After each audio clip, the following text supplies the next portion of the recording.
Industries and commerce and public enterprise আমাৰ government of আছামৰ ASIDC মানে আছাম স্মল ইণ্ডাষ্ট্ৰিজ ডেভেলপমেণ্ট কৰ্পৰেশ্যনৰ এটা ৰেম্প প্ৰগ্ৰাম আছে।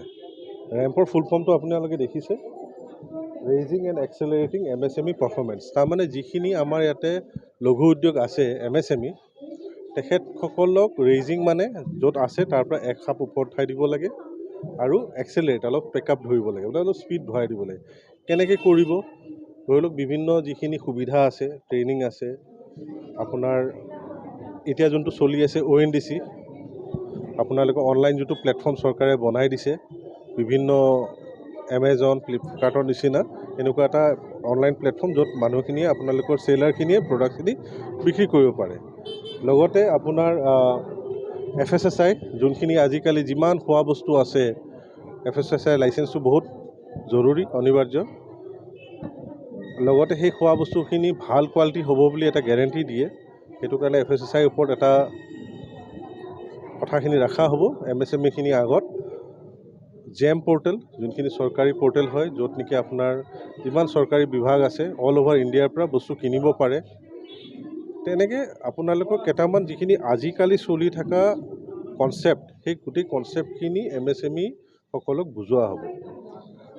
ওৱান ডে এৱেৰনেছ কেম্প এইকাৰণে পতা হৈছে যে আমি গম পাওঁ যে MSMEসকলে কামটো কৰি আছে, কিন্তু অলপ এৱেৰনেছৰ অভাৱ, যে নতুন কি কনচেপ্ট আহিছে, চৰকাৰে নতুন কি সুবিধা দিছে, কেনেকৈ জড়িত হ'ব পাৰি, মেক্সিমাম লাভ উঠাব পাৰি, ছাবচিডি আছেনে নাই, ফাইনেন্সিয়েল কণ্ট্ৰলছৰ কথাখিনি আহে, বেংকে কি লোন দিয়ে, চৰকাৰে কি ধৰণৰ মানে আপোনাৰ ছাবচিডি দিয়ে, কেনেকৈ MSMEখিনি আৰু ৰাইজ কৰিব পাৰে, মাইক্ৰৰ পৰা স্মলৰ পৰা মিডিয়াম কেনেকৈ হ'ব, সেই গোটেইখিনি বস্তু এইখিনি ইয়াতে আজি সৰুকৈ কোৱা হ'ব।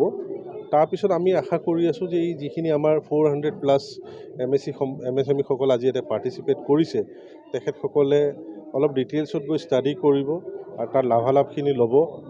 আৰু ইয়াতে আমি আজি মাতা হৈছে বিশেষকৈ CMAAA যিখিনি আমাৰ এপ্লিকেণ্টছ, নতুন যোনটো চিফ মিনিষ্টাৰ আত্মনিৰ্ভৰ অসম অভিযান 2.0 চলি থকা এপ্লিকেণ্টছখিনিক মাতা হৈছে। PM বিশ্বকৰ্মাৰ যিখিনি আৰ্টিচেন্সসকল আছে তেখেতসকলক মাতা হৈছে। যিখিনি আমাৰ বৰপেটা ৰোডৰ MSMEসকল তেখেতসকলক মাতা হৈছে। কিছুমান ইয়াৰে ব্যৱসায়িক সংস্থা তেখেতসকলৰ মেম্বাৰ্ছসকলক মাতা হৈছে। মহিলা ইয়াৰে যিখিনি কোঅপাৰেটিভ ছ'চাইটি আছে তেখেতসকলক মাতা হৈছে। আৰু অন্যান্য যিখিনি আমাৰ ইয়াতে ভাল প্ৰতিষ্ঠা থকা বিজনেছসকলক তেখেতক মাতি পেলাই এই যিমান পাৰোঁ আমি এৱেৰনেছটো দিবলৈ চেষ্টা কৰা হৈছে। হয়, যোনটো আপোনাক ক'লোৱে, ৰেম্পৰ যোনটো মেইন উদ্দেশ্য হয় সেইটো হ'ল যে আপোনালোকে কামটো কৰি আছে MSMEসকলে, কেনেকৈ ইয়াক আৰু এক ষ্টেপ ওপৰত লৈ যাব লাগে আৰু কি সুবিধা দিব পাৰোঁ, যাতে আপুনি মাইক্ৰৰ পৰা স্মলৰ পৰা আপুনি মিডিয়াম ডাঙৰলৈকে যাব পাৰে। কেনেকুৱা ধৰণৰ লোক ইয়াত আহিব পাৰে বা এপ্লাই কৰিব পাৰে? এপ্লাইটো নহয়, মানে আপোনাক ক'লোঁ যে এইটো এৱেৰনেছ কেম্প হয়। আৰু বিভিন্ন স্কীমখিনি আমি DIC চলি থকা স্কীম, যেনেকৈ PMEGP লোন হ'ল, PMFME লোন হ'ল, আজিকালি যোনটো ডাঙৰ চলি আছে উন্নতি ৰেজিষ্ট্ৰেশ্যন, য'ত আপোনালোকৰ বৰপেটা জ'ন বিত পৰে, ইয়াতে আমাৰ almost 50% plant and machinery capital subsidy up to 7.5 crore আপুনি ইয়াতে ছাবচিডি সুবিধা ল'ব পাৰে। চ' যোৱা ফেব্ৰুৱাৰীত যোনটো আপোনালোকৰ এডভান্টেজ আছাম 2.0 হৈ গ'ল আমাৰ মাননীয় মুখ্যমন্ত্ৰী ডাঙৰীয়া নেতৃত্বত, সেইটোত আপোনালোকে দেখিছে যে বহুত MSMEসকলে আগুৱাই আহিছে।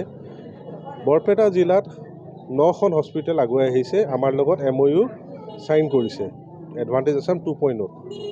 সেই হস্পিটেলখিনিক আমি কেনেকৈ এতিয়া প্ৰজেক্ট ৰিপৰ্ট বনাই দিম, কেনেকৈ উন্নতি আণ্ডাৰত ৰেজিষ্ট্ৰেশ্যন কৰাই দিম, কেনেকৈ তেখেতসকলক বেংকৰ লোনৰ লগত ঠিক ঠাক কৰাই দিম, বেংকৰ লগত কানেকশ্যন কৰাই দিম, তেখেতসকলে পাৰিছেনে নাই, কিবা দিগদাৰ হৈছে নেকি, লেণ্ড ৰিক্লাছিফিকেশ্যনৰ কিবা দিগদাৰ হৈছে নেকি, সেই গোটেই সুবিধাখিনি তেখেতসকলক হেল্প কৰি টানি আগুৱাই লৈ গৈ যেতিয়ালৈকে বিজনেছটো ষ্টাৰ্ট নহয়, সেইটো উদ্দেশ্যৰে আমি কাম কৰি আছোঁ। আৰু সেই বস্তুখিনি যাতে মানুহৰ মাজত খবৰখিনি গৈ পায়, মানুহখিনি বিশ্বাস যাতে বাঢ়ে যে আমাৰ অসম চৰকাৰৰ প্ৰতি আৰু MSME আমাৰ ইণ্ডাষ্ট্ৰি ডিপাৰ্টমেণ্টৰ এগেইনষ্টত আৰু এই MSME ডিপাৰ্টমেণ্টৰ লৈ পেলাই বিশ্বাসখিনি বাঢ়ে, সেই ওপৰতে আমি চেষ্টাখিনি চলাই আছোঁ।